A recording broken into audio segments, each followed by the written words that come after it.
ક્રિકેટનો નવો નિયમ સિક્સરથી 6 નહીં હવે 12 રન. જી હા, કેવિન પીટરસન અને એબી ડિવિલિયર્સે વાત કરી ક્રિકેટના નવા નિયમ વિશે. જી હા મિત્રો, તમે જાણતા જ હશો કે હાલના નિયમ પ્રમાણે બોલ બાઉન્ડ્રીની તરફ મેદાનને અડીને જાય તો 4 રન મળે છે અને ડાયરેક્ટ બાઉન્ડ્રીની બહાર જાય તો 6 રન મળે છે.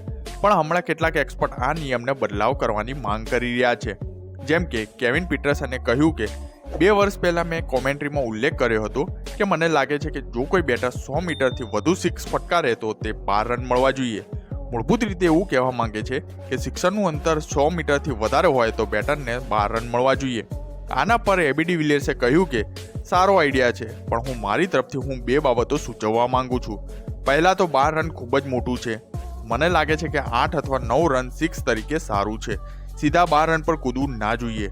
બીજું, હું લાંબા સમયથી કહેતો આવ્યો છું કે અંતર સાથે વધુ સચોટ બનવા માટે આપણને ટેકનોલોજીની જરૂર છે, જેમ કે ગોલ્ફની જેમ. કોઈ રેન્ડમ વ્યક્તિ માટે બોક્સમાં બેસીને અંતરનો અંદાજો લગાવવો જરૂરી નથી. આ મને લાંબા સમયથી પરેશાન કરી રહ્યો છે. થોડા સમય પછી એબી ડિવિલિયર્સે ટ્વીટ કર્યું હતું અને કહ્યું હતું કે લોકોને જણાવો, લોકોને સમજાવો, 3માંથી મત આપો, તે આઉટ છે કે નોટ આઉટ, પછી નક્કી કરો. આ ખૂબ જ મનોરંજન હશે. તો મિત્રો, આ અંગે તમારો શું અભિપ્રાય છે?